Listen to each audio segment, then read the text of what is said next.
L'enfance en enfance, ce temps où l'on peut être spontané, où l'on peut rire, pleurer ou crier, où toute énergie danse. Ce temps où nos parents sont tout notre univers, on les regarde fascinés, on en est tellement fiers.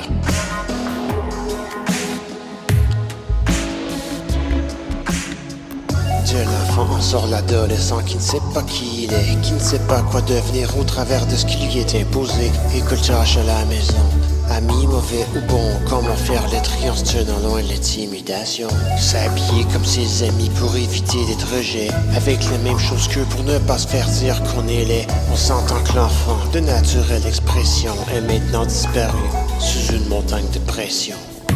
Il ne voit plus ses parents comme quand il était petit. Ils sont devenus moins savants, car l'ego de l'ado a beaucoup d'appétit.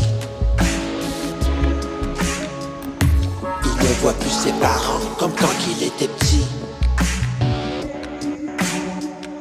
Ils sont devenus moins savants, car l'ego de l'ado a beaucoup d'appétit. De l'adolescence sort l'adulte, parfois mature et parfois pas. C'est être marqué par des tempêtes et les coups de vent dans ses pas.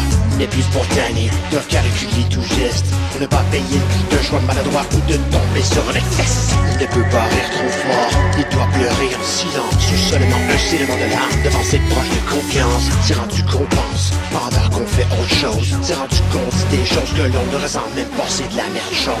On le veut surtout pas blesser la pauvre personne visée, mais on en parle à tout le monde, c'est pas la personne à laquelle on doit l'avouer. L'hypocrisie se maquille en politesse, on évite d'indirect parce que ça laisse en disant qu'on est gentil. Un mollusque a plus de colonnes que celle qui nous reste. Et cet adulte à moitié gentil, à moitié hypocrite, on apparaît un être plus vieux, parfois plus sage, parfois pas. Cette personne qui a enfin compris qu'à toujours dire oui en vaut pas le prix. Respecter ses limites et son esprit, vouloir plaire à tout le monde, c'est fini.